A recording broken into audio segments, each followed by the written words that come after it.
specifically what I wanted to talk about. A veteran could go and do that. Like, you can't assume a VA loan if you're not eligible for VA.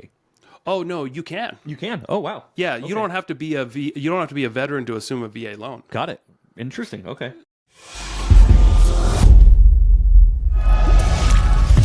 You're checking out the Investor Shed podcast with Nick Beveridge and Jeremy Kitchen. They're on the path to financial freedom, and they're taking their community with them. Stay tuned for the best free real estate investing advice on the internet.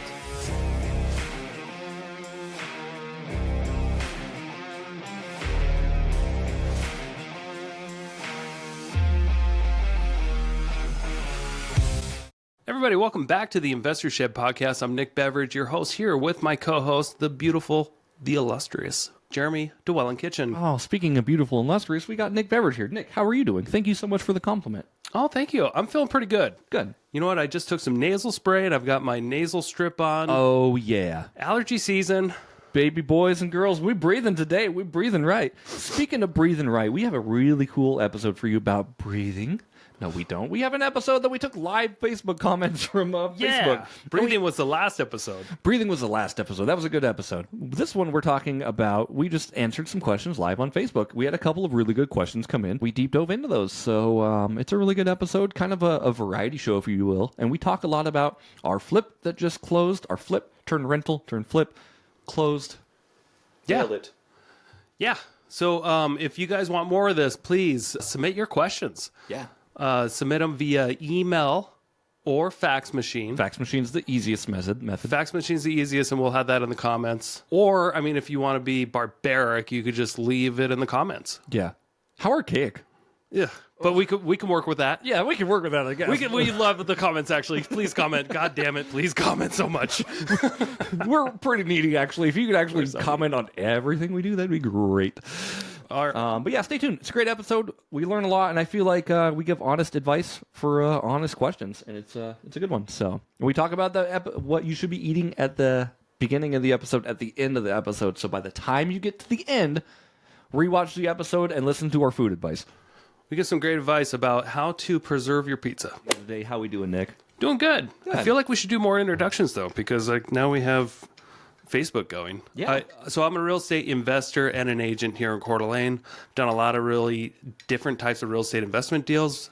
And Jeremy has also done real estate investment deals, but he's more of a hard money lender, and he's also a media guy. Yeah. Hard money broker is typically what I do, but I also do real estate photography, social media client for entrepreneurs, just cool stuff like that. I wear a lot of hats.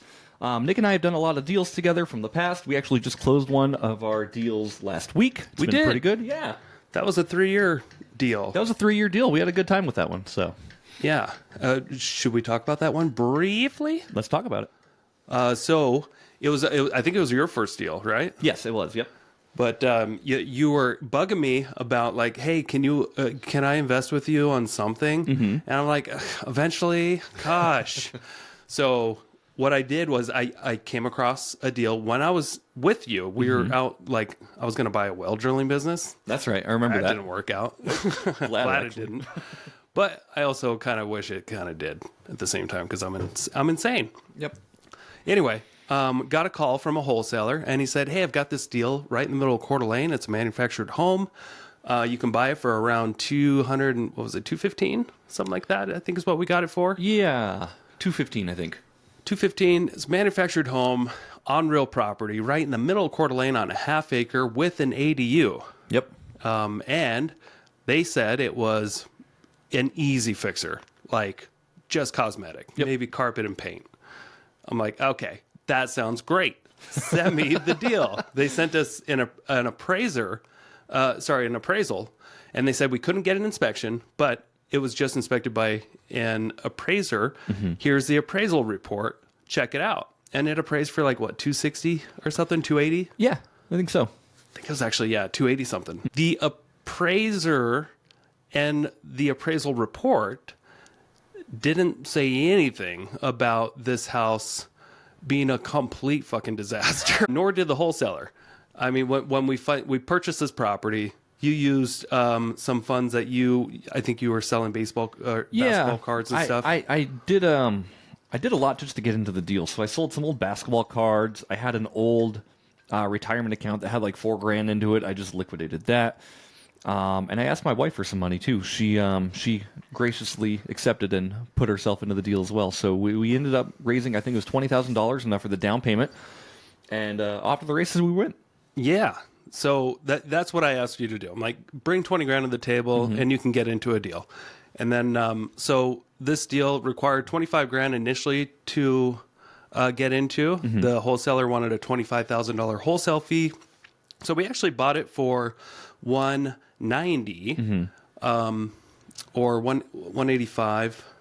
Yeah, 185, 190, and then we paid a $25,000 wholesale fee. Anyway, we paid less than 220. Yep. I can't remember if it was 210, 220, somewhere in there. It's been a couple years now, so I don't quite remember the numbers. I did just go over all the numbers, but I was more focused on the bottom line. Right. What was our profit? Yep. So anyway, we get into this easy fixer deal that we were going to either fix it up and rent it out. We weren't really sure because we hadn't been in the property yet, and it was one of the only times I ever purchased a property without getting to see the inside first. Right. But they just wouldn't allow it. They're like, hey, sorry, you just can't go in. You got to trust us. It had tenants in it and everything too. We bought it in August of 2021, and then by December of 2021 is when we actually got access to the property. Yeah. So the tenant walked us through, and I don't know how many times we fell through the floors. At least 6. My shins are all busted up from falling Yeah. through the subfloors. Scraped my poor shins. Oh no. Yeah, so rotted floors throughout. Like we were falling through the floors, and in the master, the ceiling was caving in. The ceiling was caving in a lot of places in the house. It was caving in the master, one of the master living rooms, bathroom. the kitchen. It had just big bows in the ceiling, and you're like, "Ooh, this is not cosmetic." This is not great at all. Yeah. So yeah, and also when we closed, the seller said, "Hey, there's tenants living in the backyard, and can you sign this saying that you won't hold them liable for blah blah blah blah blah." And what we found out later, the tenants in the backyard were the sellers. Yeah, they were the owners of the So property. a bunch of wild stuff going on, which was fun. Well, anyway, we took complete control of that property in December of 2021. Yep. We realized it needed a lot more than just a quick rehab job. So we were budgeting like 20 grand. Right. To do flooring and paint and maybe some fixtures like light fixtures and stuff. Sure. But what ended up happening was we spent more like in renovation costs plus interest. Yep. The whole from the top of the walls up needed to be replaced. All the trusses were rotting and falling through the ceiling. Yep. The roof was bad. The floors, not just the floors needed replaced, but the floors under the floors. Yeah, subfloors. The subfloors needed replaced. It cost a lot. Yeah. It was a lot of work. And by the time we had it ready to resell, we were selling it to a guy on my team for 400 grand. Yep. We were going to make a small profit, and it fell through. Rates started going up. We put it on the market. Somebody else gobbled it up right away. I think we had like 4 or 5 offers, and it fell through. And then we put it on the market again for like the 3rd time. Then what happened? And it fell through. And the reason why it kept falling through wasn't because of the condition of the property. Right. It was because people were having a hard time getting a loan on it when interest rates were skyrocketing. Yep. This was 2022 when this started happening, right? Spring, summer 2020, interest rates were skyrocketing. Loans started becoming harder and harder to get, especially for manufactured homes, because lenders just treat them different. Like they're harder to get, even though this one was real property, it was tied down properly. We had all the paperwork. It was the engineered report was fine. Yeah. But it was just the loan was at least an interest point higher than what most homes would go for, and it was just bad timing. So we had my property manager check it out, give us an idea what it can rent for, and the potential tenant he showed was willing to pay $2,800 a month. Yep. And our hard money loan at this time, just for reference, we got it refinanced on a 5-year hard money note. And I think our hard money payment was $2,100 and some change. Is that correct? Yes. Yeah. It was about $2,100. Yeah. Yeah. So we you were put a cash renter in there flowing for $2,700? Yep. Yeah. Yeah, and then we were cash flowing around $600 a month. Yeah, I mean, probably like 300 after property management fees and everything like that. But Yeah. still, the property was stabilized, and like I'm super proud of the work we did on that. By the way, like We did a great job. yeah, it was a bang up job for a manufactured home in the middle of Coeur d'Alene. And we got did you tell them that I missed it? So we refinanced it, did a cash out refi. We did the BRRRR with a hard money lender. Yep. And so we had a new loan amount for two. So we left some cash in the deal, which was fine. During this time, it was not fine, but in the future, everything's fine. So Long-term play, we both knew that if we wanted to make this work, we had to kind of leave a little bit of money in the deal, which ended up working okay. But like, it's hard to leave money in the deal. it is. But going forward, like we made the right decision when we made it. Yep. So for the next 6 months or so, it cash flowed really great. Our bank account started to build. And then the tenant stopped paying. And we weren't really aware of it either. Like I wasn't paying attention as much as I should have been to the bank accounts because it was going into a separate account. And usually, a property manager gives you a heads up if a tenant's not paying. It was just something that got missed because there's so much going on. Right. And then after a few months, we realized, hey, I think we're short like $9,000 in rents here. Yeah. And then eventually the tenants caught up a little bit, and then they stopped paying again. Yep. And then we had to do an eviction. But before we actually did the formal eviction, they moved out. Yeah. So we decided to try selling it again. Yeah. And when they moved out too, like the cool thing about it was the best worst case scenario. Yeah. They didn't damage the property at all. Everything was still in like really good condition. We had a handyman come in and just do some minor tweak ups. There was a drawer that fell off the poles, stuff like that, and had them fix that Gas stuff leak, up. that kind of Gas stuff. leak. Plumbing issues. Buyers backed out. Yep. This time they didn't tell us why. They just backed out. Got it under contract a sixth time. Yep. And we closed last week. Yeah. Or the week before. Yeah. Finally got it all done. It ended up working out pretty well. I think our total profits on that were like $52,000 after all. 50 like 51,000 ish. Yeah. But that was when you look at all expenses and all income. So we're talking all the rental income, all the expenses with repairs and financing fees and stuff. I mean, we paid like $50,000 in interest probably. Oh yeah. It's a wash. We can pull up the P&L, but we don't need to. The only thing that matters at the end of the day is that we got a lot of great tax benefits. We owned a property for 3 years. It was fun. And then we walked away with all our money back plus an extra $50,000 that we got to split 50-50. We made all of our initial investment back, which is the most important thing, save your contributions. And then we made profit. So we went to the casino and that's all gone. Yeah. And we were $100,000 over budget. Yes. And we still made money somehow. But It was still a good deal. Like, I mean, That's like even though it was magic supposed to be, just a cosmetic flip, like there was enough margin in this deal that made it make sense. So right on. Yeah. All right. So we're doing questions from the audience today. That's why we're live on Facebook, and you can probably not hear us that well, but the finished quality stuff, this will go in June, I think, is when it will get aired. yeah. So there's down a here, and then the big guy up there. So you get a sneak peek with Facebook. And if you're watching on Facebook, you're like, why does your audio suck? It's because we don't have any mics hooked up directly to that Facebook thing. So you just get a little sneak peek. Yeah, just a little taste. All right. So the first question that we got was from Carrie Lee.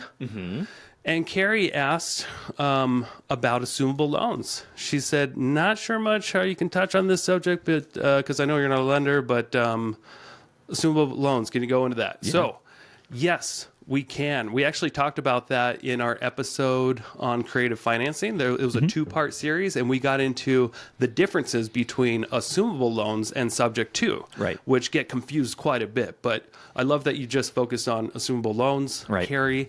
I will be glad to talk about that. What an assumable loan is, that it's a feature of an existing mortgage that allows a buyer to take over that loan, legitly applying for it with the seller and the existing borrower off the mortgage, and the new buyer and borrower on that particular mortgage with those exact same terms and the same balance. Am I confusing anyone yet? Jeremy? You're not confusing me. I know what the difference is, but it is nice to talk about and touch on.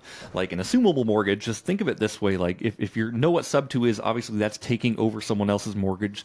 And a lot of people may not know what sub 2 is. Right. Yeah. So subject 2 basically is taking over someone's on the other person's behalf, and that's basically like you're going around banks this way. And you're not keeping banks in touch. You don't have to get an appraisal. You just take over a mortgage. It's different than assumable. Yeah, and they call it subject to because that means you're taking title to a property subject to an existing mortgage remaining in place, where you did not get permission from a bank. So that's subject to. Subject to is that's the rebel of real estate strategies. Yeah, they're the bad boys. It's the bad boy of real estate. So that is your it's a shady move, but it works. It's not illegal. Right. It is a little bit shady because you're breaching a contract with an existing loan out there. Right. And most banks are in a position where they're just like, we're not going to call it due because then we're making our loan bad. They don't want a bad asset. If the loan is being paid, most banks are just going to suck it up and deal with it, even if you're breaching the terms of transferring title and there's a new buyer. Right. And we say most banks because, there are some banks who just have the foreclosure. And it just they'll happens. Call the note due. Yeah, they'll call the note due. Yeah, excuse me. But it is something just to watch out for. Like it's not illegal, like what Nick said, but it is a little bit shady. Yep. And I've done it before. I've done it 7 or 8 times. So we're not just speaking in theory here. I've actually purchased 7 or 8 different homes on subject to. It's a legit strategy. It works. And most of the time, the due on sale clause is not an issue because what they want is they want their payments made. Right. Now, but we're talking about assumable loans. And this is where the seller has identified maybe that their loan that they have, whether that's an FHA, a VA, USDA, or some sort of, which most conventional loans are not assumable. Right. So if you're going to learn anything here, just know that. Most conventional mortgages are not assumable, but if it's FHA or if it's a VA loan, USDA, yep. Those are all government type, sponsored loans or government loans. Those are assumable. Now, that doesn't mean that anybody can just take over the existing mortgage and apply and get approved. Right. You still have to qualify. Right. You have to go through the entire process of like talking to the banking, letting them know like, hey, someone is going to be assuming my mortgage. We're not doing a new thing. Yeah. And so you're seeing that advertised a lot lately in the MLS as interest rates have doubled. It's a great little perk to offer that on a house. Let's say, you have you sold a house 3 years ago. I'm saying as an agent. Sure. You sold a house 3 years ago to a VA buyer and they're ready to move on to something else. You say, hey, I know your loan's assumable. Do you mind if we market it that way? Right. Now, does that take away from their eligibility for another VA loan? From what I've heard, it does not anymore. I heard that and I could be wrong on this, lenders out there, comment, let me know if I'm wrong. But what I heard was a new thing this year that the eligibility amount for VA loans is pretty much unlimited at this point. It used to be capped around 400 and something thousand. Sure. And then it went up to, I think, 600 something when the market started going crazy. But the new, if that loan gets assumed, I believe, from what I've been told, a veteran could go get another VA loan. Hey, quick commercial break here. Thank you so much for listening to this podcast. I really do appreciate it. If you want to give back, let me help you buy a house, or I can help you sell a house. It's the only way I make money when I'm not investing in real estate. I don't make money on this podcast or the events I do, but I do make money only when I help people buy and sell houses. So if you're looking for your next investment and you're here in North Idaho, I want to help you personally. If you are not in North Idaho, I can still help you out. I have a vast network of referral partners all across the country in Keller Williams Realty, and I can find the right real estate investor savvy agent for you so you don't have to. It doesn't cost you a thing. Thank you for your support. Back to the show. Specifically what I wanted to talk about, a veteran could go and do that. Like, you can't assume a VA loan if you're not eligible for VA. Oh no, you can. You can. Oh wow. Yeah, Okay. you don't have to be a veteran to assume a VA loan. Got it. Interesting. Okay. Tell me if I'm wrong on that, lenders, but from what I know is that you could assume a VA loan without being a veteran. You just can't originate a new one. Sure. Okay. But you can take over an existing one. That makes sense. Okay. And then so for the VA, if they, they get an assumable loan, they sell their property on assumable note, they can go get another VA loan because basically the bank sees that as not their priority or not their financial obligation. I'm 80% certain that is correct. Okay. Let me know if I'm wrong, lenders. Please get We're down rocking on in the this. 80% scenarios today, ladies and 80%. gentlemen. I've got a lot of confidence here, Yeah. but I could be wrong because I'm not a lender. Right. Anyway, hopefully that helps, Carrie. Thank you so much. Wendy out there asked, "Hey, where's the no strips?" Wendy, we're not going to let you down. We've got them right here. We're going to It's put them so on. funny that you talk about that, Wendy, because we had these no strips before you even commented about the no strips. We've been talking more about no strips and how to get everybody. Let's see, put it right on the brim there. we go, on Press the brim. down for 10 Oh, I seconds. screwed up. I didn't get on Wow, the brim. what a dummy. Well, I'm not looking in a mirror. It's easier when I'm in the mirror. My nose is so big, I just put it right dab in the middle. Bam. How's mine look? Yours looks great. Awful. It's awful. Should I go down it more? looks pretty good. You look fine. Okay. Anyway, thanks, Wendy. No strips are live on the podcast for you today. Yeah, you bet, Wendy. Thank you so much. All right. The no strips are great, by the way. If anyone, we're not sponsored by no strips, but if you have trouble sleeping or snoring at night, these things will stop your wives from wanting to kill you. My wife still wants to kill me, but maybe so. slightly less. Yeah, slightly less. I love it. Slightly less. All right. Now, Emma, I'm going to see. Okay, what strategy should people be considering these days? This is from Emma Greenwood. Mm-hmm. What strategies should people be considering these days since cash flow is so hard to come by? I love this question. This is the question of the decade. Of the 10 minutes, at least. The 10 minutes. What, decade and question. Jeremy's going to answer it. I'm going to answer the entire thing. No, I think this question, Emma, it goes down to a lot of things. So it goes down to 1, personal risk.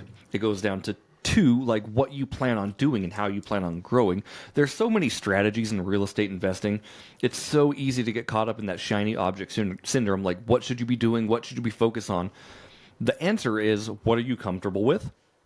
What do you want to do? I know cash flow is hard to come by, especially in Coeur d'Alene. There's ways to combat that. Obviously, if you put 100% down on a loan, you're going to be cash flowing really well, but it's Then hard. you don't need the loan. Then you don't need the loan, exactly. But then you'll be cash flowing great. So in my mind, what I'm trying to do right now is I am trying to build up my cash reserves so I can invest better in the future. That's what I'm doing, and it's all, again, up to personal risk. I'm trying to build up my investment account, so I'm building up my IRAs. I paid off my entire HELOC, so now we've got this big credit line available to invest with partners, with lending, things like that. So I've got that available, got my IRA going, personal savings going. Just, again, building up those personal assets so I can invest smarter in the future. Now, you're asking, what should other people be doing? I would say wholesaling is a great place to start. And I know, Emma, you can vouch for this as well because you do some wholesaling. It's a great way to start without a lot of cash in the game. But not everybody wants to be a wholesaler. Not everybody wants to door knock. Not everybody wants to go and find deals. People want to actually get funding for deals. And again, you can do a lot of things. You can partner with other people. If you've got cash and you don't know what to do, use your cash as a joint venture in a partnership and let your contractor and the investors take it and make money, right? Again, there's a lot of different ways you can start, but I think wholesaling like you're doing is a really, really good place to start. Totally. And I do have more to add to that. It's funny. I just got distracted. I was pulling up our Facebook live feed and look, it's just going in and out and in and out. So yeah, I think it's automatically trying to zoom in and out. So maybe we'll stop the Facebook feed. I don't know. What do you think? Let's stop now. It just stopped itself. Okay. Maybe I'll just stop paying attention to it. Yeah, stop looking at it. People will watch it or they won't. Your wife asked when we went to the casino. We'll get back to that. Yeah, we'll talk about that later. So Emma, what Jeremy said aligns perfectly with what I was going to say too. Cash flow is something that I totally avoided over the last 3 years, and it's what almost totally sunk me. All I was chasing was deals that made sense on paper, whether it cash flowed or not. Does it have equity? Is it a 70% deal? Say yes. Eventually, we're going to rent it out or sell it anyway. And cash flow is something that I just can't negotiate with anymore. Right. If a property doesn't cash flow, you need to move on. And that does mean that you'll have to look at a lot more deals to find the property that does cash flow. But I mean, it's also how much cash are you willing to put down? Because the more cash you put down, the more the property will cash flow. Right. So sometimes you just gotta suck it up and do something you don't really want to do, because we've all been so spoiled the last decade. We have. I say the last decade. It's already been, I guess, high interest rates have been a thing for a couple of years now. Sure. But it's funny, when I got into real estate heavily in like when I was an agent, I looked around and everything was cash flowing all the time. Yeah. Even if you got a loan, at 93% or 96% FHA loan with mortgage insurance, you can still buy something and it would rent for more than what the mortgage would be. You could kick a raccoon and it would hit a cash flowing property. Yeah. For the most part. Yeah. Now, it's up to a certain price point. The bar to entry for cash flow has been risen quite a bit. It doesn't mean that it's impossible, but you don't want to just jump into a deal that doesn't cash flow just for the sake of investing in real estate, because then you defeated the whole purpose. You want to try to purchase something that cash flows no matter what, and sometimes that just requires more cash down. Right. You want to get into a position where you can do it again. And that's the whole point of real estate investing 101 is how many can you buy? Right.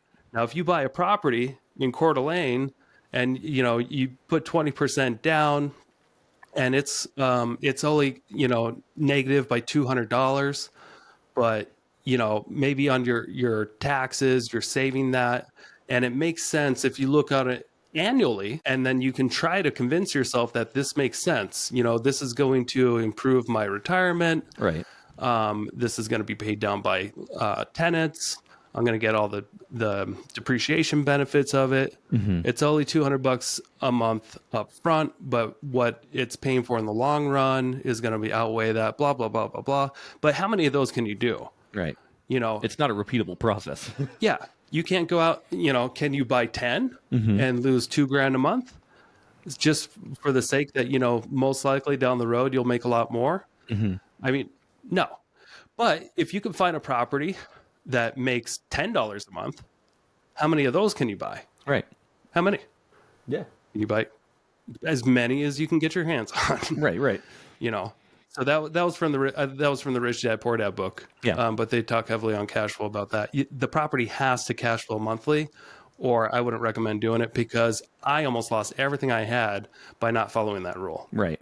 Like I said, there's many strategies that you can kind of employ to make your cash flow better. And again, like some of that's employing the use of, cash partners, right? If you're bringing cash into a deal or you don't have cash, like just find somebody who does and see if they want to partner on a deal with you. And it might cash flow because they're willing to put this bigger amount than you can put in on the deal, down on the deal, and help you get it so you guys can both cash flow and win. Yeah. So you're asking what strategies, and I know all we basically said was more cash. And that's probably a cop-out answer. I mean, you're going to want to hear more than that. Right. I mean, other strategies is looking at multifamily. Yeah. I mean, the fourplexes and up. Now, I would try to stay away from 5 to 16. Big old commercial boys. Now, this is all theory because I'm not a multifamily investor, but from everything that I've consumed and what I've seen and advice from older people, like you got to go more than 16 units if you're buying heavy multifamily for it to cash flow long term and be able to have on-site management and to properly run that business. So I would, if you're going to go to the commercial world, try to go 16 plus units. I think it goes back to too, like finding what you want to do and really utilizing that strategy to get you cash flow, because like you've been talking about, like, commercial multifamily is completely different than residential. It's just, you find something you're interested in, because, again, there's a lot of shiny objects out there, and it's so easy to get distracted with like, oh, you're right, maybe we should go into multifamily investing. Maybe we should do this. There's cash flow options everywhere. And again, just find something you love doing and that really speaks to you as an investor and really like nail down your strategies, nail down your standard operating procedures, and find deals that make sense based off your criteria there. Yep. And I'll talk about another. Well, I guess I am experienced a little bit now in the RV park world. Yeah, you are. So I got into a partnership with my brother about 2.5, 3 years ago. Partnered with him on this RV park that was kind of failing out in Osborne's. 23 sites to it, water and power hookups, has a dump station, and it had the opportunity to build bathrooms. It took a while because we were trying to do this with extra cash flow. Right. But eventually we got the bathrooms built, the laundry built. We did the coin operated laundry. It's a good looking facility now. Thank you. Yeah. And once it was all ready to go last summer, we had our property manager offsite trying to field all the calls and coordinate this thing. And it just ran into the ground. I mean, they had one tenant out of 23 sites. And then that tenant was scared off by homeless people constantly trying to get into bathrooms to sleep and just causing a mess. Yeah. Eventually, I was able to find a guy that was willing to live there with his wife. He was just sold his home. Older guy, Bill, and he seemed like the right guy for the job. I mean, he just wanted to stay busy, doesn't have a job, wants to live for free. Yeah. And just came into some cash and wants to just live a simple life with his wife and take care of this RV park. And so I got him in place. We came to a fair agreement of, okay, I'm not going to pay you anything until we get to 40% occupancy. Right. And then there's a sliding scale of flat income from there, but you get to stay there for free. For now, I'm going to field the calls and I'm going to set up a system where people can book online, but you're going to watch things. Right. You're going to make sure that the park is in good shape and it's clean. And so it's only been 4 or 5 months now, but it's actually going really well.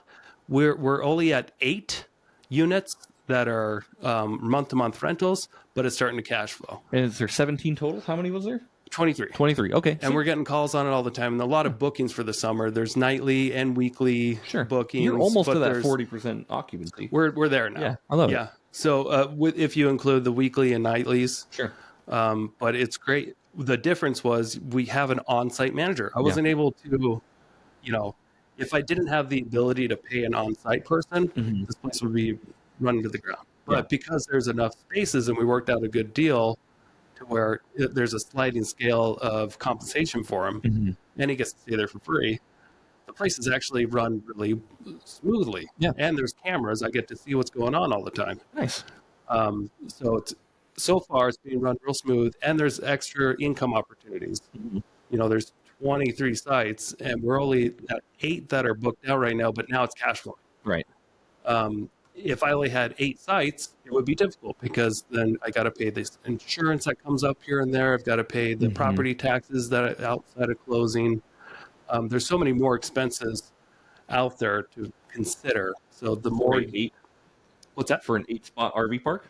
Yeah, because there's 8-spot RV parks that I'm just saying if it was capped at 8. Yeah. I've got 23. So the income can continue to grow, but my expenses are going to stay the same. That makes sense. Okay. Very cool. And side note, you've got a RV listing right now, don't you, with RV spots? RV listing? Like the one out in Kellogg? Oh yeah, it's for sale. Yeah. Yeah, I never took it down for sale. I had it up for sale when it wasn't going well. With an offsite manager, and I've left it up for sale. It's for $700,000. Yeah, but you got a new listing that has actual RV spots. Yes. Yeah, So, different one. Yeah, and a different that one has 8 spots. Yeah, that one has 8 spots, but nonetheless. But it also has shop space and it has a mobile home that's ready to move into. That one's an opportunity too. If anybody's looking for some creative commercial deal, give me a call because we're about to list that. It should be later this week. Okay, cool. We'll have that on the MLS. But that's out nearby in Kellogg. It's got 8 RV spots, plus it has like a 4,800 square foot commercial shop with multiple bays that could be rented out and a mobile home. That one's going to be listed for $750,000. Yeah, $750,000. That one will cash flow with an operator that knows what he's doing. Yeah. So just going back to Emma's question, like what strategies? Like, there's just too many, and I seriously find what you need to do in order to get cash so you can make cash flowing deals. And what you're doing with your wholesaling is a great start and a great way to get your foot in the door and to build into bigger and better things. So, Heck yeah. All right. So, Hillary wanted to know, why aren't we at the casino? Oh, it's shaking again. gives me a migraine headache looking at that. Yeah. You know, I felt like I've been at a casino for like 3 years with real estate as hot as it was. Yeah. What about you? Yeah. I don't get the high. I mean, like, being at a casino, I don't know, man, it does something to your mind where you feel like you have to stay more and you have to spend more. Like, I haven't actually like gambled with my money in a while. Yeah. Should we stop what we're doing and go check it out? Yeah, I can cancel my shoot today. You should. No. Blackjack. No, but yeah, I mean, this is, if you're gambling, you're not investing, just so people know that. Like, if you're gambling on a real estate deal, like hoping to work, you're not investing, you're speculating. And if you're speculating, you're gambling, you're hoping that it pays off. There's ways to analyze real estate where it's a no-lose scenario. Yeah, you just need to know what you're doing. Right. You need to account for a lot. Mhm. And it helps to partner with people that are wiser than you, Yep. at least for the first couple of deals, so that they can walk you through the woods. Yeah. Jeremy, unfortunately, you partnered with me, and I didn't quite deliver, but at least so far, all of our projects have made money. Yeah, and Right? you know what? Like, I mean, like, yeah, like our deals might not have went like the way they were supposed to, No. but I have learned so much just by investing with you. Like, everything we've invested in has like really honed in what I'm going to be investing in further, and how my operating is going to be. Out of all the investments that we've done together, Mhm. which one was your favorite and why? Which one was the favorite? I would say the one that was probably my favorite that we've done. I don't know. I have a soft spot for two in my heart. So the two that I have a soft spot for are Violet, the one that we just closed. Yep. Just because that was my first deal, and it was a complete shit show. Yeah. Like, you know, if you want to learn, like, get thrown in the weeds doing something like that. I was poking holes in insulation and getting sprayed in the face with like brown insulation water from a roof. That's something I'm like, oh, next time I do this, I'm just going to pay somebody. right. But you know what? We bought it right. We did. And we went over budget. Yep. And we still made $650 to $1,000. Still made 50. And I know you've had those concerns before we bought it. You're like, what if, are we paying too much? Yeah. What if I lose money? Mhm. I know you had those questions and you're those concerns, and I'm like, yeah, you're right. It may not go well, but here's an appraisal for 280 something. We're buying it for 2. We're buying money right now. As soon as we buy this, hypothetically, we should be just inheriting money. Exactly. Like, we're making our money on the buy. We're Right. making our money on the purchase. And that's important. So if you're buying real estate, you make money when you buy. So another good strategy for cash flow is make sure that you buy right. So that deal was one of my favorites that I have a soft spot for. Another one was the one we did with Josh Cote, that trailer. The Bark trailer. Yeah. Another mobile home. Yeah. That one was so good. Like, I feel like it was just such a win-win-win for everybody involved. Yeah. You want to tell people about that? Yeah, absolutely. So Josh Cote he's a realtor. Used to be on Nick's team. Great guy. Love Josh Cote. And he was wholesaling. Yes. Yes, he was wholesaling, and he found this property. Sent out letters. Got interest on the deal. He actually got it. Got the owner of the property on the hook. Josh didn't have any money at the time, so he came to Nick. Yeah. So Nick was like, Nick's been doing this a long time. Nick's kind of an operator, and he knows how the gambit works. Nick kind of came in and said, what was your job on the deal? Like, you were helping just, like, figuring out the deal, right? Like, Yeah. how to make it make sense. I didn't have the money, but I was able to put all the pieces together. Right. And sometimes there's value in that. There's a lot of value in that. Like, I was going through, it was just after the summer of 22, after I went through that huge blow up of like, oh, I've got 20 projects that are 50 grand over budget, and I found out a contractor didn't pay 500 grand in bills. Whoopsie daisy. And shit. Not a good time to be buying real estate, but hey, you're buying a property in Post Falls for 100 grand? You need help? Yes, I'll help you. Yeah. And that one was a mobile home trailer. It was not tied down to real property, but it had the potential to be tied down. It was absolutely able, because it came with the land. It was tied down.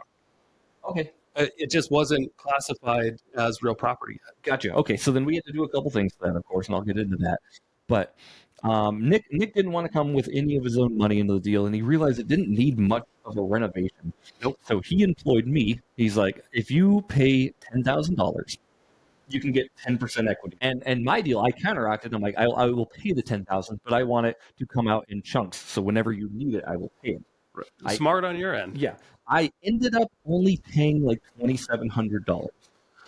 Yeah, we came in under budget on a project for once. Yeah, I paid to have the film down underneath the trailer, so it could be considered tied down as real property. The vapor barrier, excuse me. And I paid for just some dump runs and some landscaping, and my expenses were $2,700 out of that $10,000. And I said I would cap it at that $10,000, like put a cap on it. Yeah, my equity being only 10% needs to have a cap. And we got a hard money loan that had the payments that weren't due for 6 months. Yep. So that's part of why you didn't have any cash out of your pocket either. Yep. Not much. Yep. Was because the interest payments on the $100,000. And we sold it in 6 months, didn't we? Yeah, I can't remember. Yeah, it was within 6 months. Yeah, because we never made a payment. I might have to make another $2,000 payment. What if I have to do that? It was not a big deal. I had the money. Well, I think it would have been $6,000. Oh, right, because we would have had to pay the last few months, correct? Yeah, you'd have to pay all the interest that was stacking up. Okay. But anyway, I think I ended up profiting like $13,000 off of $2,000. And my job in the contract was also to provide bodily services, clean out, basically. Yes. So we had a joint venture agreement. Mm-hmm. So, Jeremy, you weren't an owner on the deal, but you had equity via joint venture agreement. Yep. So I think that's important to point out. You don't always have to have an LLC for all your partnerships. I'm not an attorney, so I'm just saying this is for me. Great. Works entertainment only. But yeah, so we had a joint venture agreement between myself, you, and Josh. Mm-hmm. And the deal was you bring 10 grand, up to 10 grand if needed. Up to 10 grand. And we want you and your bodily services to help move all the trash out of the house. Yep. We'll provide and in the contract, you wouldn't back up the truck. Nope. I'm like, dude, I'm not liable for this because I'm not a big truck driver, nor nonetheless with a trailer attached. Right. I'm like, I will load that son of a bitch all day, but I will not drive that dump truck. Yes. And you signed the contract. But I hope you guys are hearing this correctly out there. Yes, we actually had an agreement on little petty stuff because we're friends. Fun. Yeah, just for fun. But it's a great way to keep friendships when you're investing in real estate together because the worst it's communication. Right. Communication is everything. And we had pretty laid out, simple communication in a contract that we could all remember. Right. Because if we just talked about doing a bunch of stuff and then months go by and you're like, wait, he wasn't doing what we kind of talked about. Yep. You might have just forgot. And then I see this a lot in partnerships where there's so much tension between people because they forgot what they agreed on. Yeah. Because that happens. People's memories are not that great. Right. And we've talked about this on previous episodes too, but like what Nick is saying is, we had a crystal clear contract for what we wanted. Could it have been more clear? Of course. Yeah. Like we could have really gotten down to the nitty gritty about what you should and what every partner's role is. And I encourage people listening or watching, like, please get crystal clear contracts on what you're going to be doing. And this is not a knock on you, but this is just how business should work, right? So if this happens, say like, if Jeremy's going to be putting in 10 grand, if he doesn't put in 10 grand or fails to comply, like he loses his equity, like just make sure you go down that line of like, okay, if this happens, here's the fail safe for this. If this happens, this is what we're going to employ instead. So then, you have your big tree of basically consequences, and then you just follow what you all talked about. Yeah. And some people might be thinking out there, okay, that's great. So how many lawyer bills am I going to stack up coming up with all these contracts? It's 2024. There's ChatGPT out there. It's better than nothing. It is better than nothing. It's better than no agreements at all to just go on ChatGPT and say, hey, I'm doing a real estate deal with my buddy. Mm-hmm. Here's our names. Here's what we talked about. Here's what we all agree on. Yep. Could you also add anything to the contract that you feel might be important in a real estate joint venture agreement between friends and spit it out? And it takes 2 to 3 minutes to come up with your own contract that you guys can sign. And I promise it will be better than nothing. Yes, and it probably won't be as good as a lawyer, but it'll be pretty fucking close. Absolutely better than nothing. And we've talked about this before, but also if you're new to this or you don't know what you're doing, seek professional guidance. And that's just a good protection for all of you. It's just a business expense. Like if you're trying to cut hairs over, a $600 lawyer fee, you probably shouldn't be doing a real estate deal. Totally. All right. So we covered that. Yeah. it looks like nobody else wants to comment or ask questions. So we might be done. Wow. What do you think? Rude. Everybody's rude. It was so rude. Well, we did only give him a 5 minutes. Maybe we'll do this again. Yeah, better luck next time. I like these audience questions. How about we do this? If you're out there listening and you actually have some questions for us, go ahead and reach out to us on Facebook or the YouTube comments. Yep. We read both of those. Or you can email us. Do you know what the email is? Love my Ryan and Dave for sure.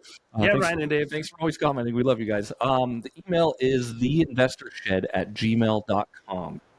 And I could be wrong here. I'm actually going to double check. I think you're pretty close. Or you can email me. Theinvestorshed@gmail.com. Or you can email me at nickbeveridge17@gmail.com. Or, yeah, there's Jeremy. I don't know, I got like 10 emails. Facebook's great. You can Instagram me, gingersnap_media. That's where I'm most active with my real estate photography business. Yeah, gingersnapre@gmail.com. That's gingersnapre as in real estate @gmail.com. There's also, if you're looking to get hard money brokered or looking to get a deal funded, get a hold of me at tuesday@gmail.com. Looking specifically for deals in northern Idaho and Washington, but we'll analyze anything and see if we can make it work for you. That was fun.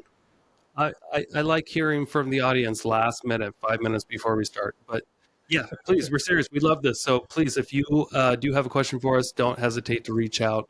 Call, text, email, or comment. And we will probably do it on the next episode. Yeah. Thanks, everybody. Love you. Love you so much. Before you go, what should people be eating for lunch? Oh, what should people be eating for lunch? If you have any pizza that's been sitting in your fridge for a maximum of 3 days, I would recommend eating pizza that's been in your fridge for 3 days. Okay, so I like to use the gallon trash bags. Ziploc bags. Okay. And I throw the pizza in there, and then I just throw it in the freezer, and then I don't have to worry about it going back. Genius. I don't think I've ever frozen pizza that I've... Really? I've never done it. Game changer, everybody. You heard it here first. If you love leftovers, throw some pizza in a trash bag. Trash bag with the Ziploc logo, and you're off to the races, guys. Yeah, get yourself some stuffed crust pizza from Pizza Hut. This episode is not sponsored by stuffed crust, but damn it, I love it if it would be. Dude, Pizza Hut's quality has gone down. I don't care. Their price is still the same. They're so thin. Have you gotten stuffed crust lately? Yeah, it's just not the same. Yeah. Okay, get a Papa Murphy's then if you want. All right, guys.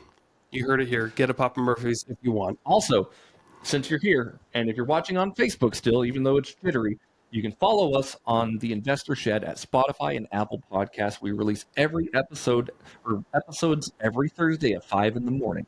Now, this is going to be a great way for you to get investing news, and if you find the information helpful, please leave us 5-star reviews on Apple Podcasts and Spotify. We love reviews. So please, do us a favor, help us get traction on the show, and leave us a review or tell your friends about it. Be like Ed Milet and tell everyone. Max out your life, everyone. Max out your life. We love you. Bye. What's up, North Idaho people? Hello. Hey, we've got an amazing real estate seminar coming to Coeur d'Alene here later this year. We want to tell you about it so that you'll hurry up and buy tickets. Yes, get your tickets. The amazing Kathy Fecky is flying in. AJ Osborne, the king of self-storage, is flying in. Steve Rosenberg, y'all know him, he's muscly. Brad Chandler, changed your life. Tom Millwright, man of the hour. Get a free book too when you sign up. Quickly, do it before the end of the month and you'll get a free book. Thank you so much for checking out the Investor Shed podcast. If you enjoyed your time, make sure to leave a 5-star rating and review on Apple Podcasts and Spotify. Follow along on YouTube, TikTok, and Instagram at The Investor Shed for shorts and promos about each episode. Do you want to be a guest or know someone who has great real estate investing advice and stories? Reach out to us at theinvestorshed@gmail.com.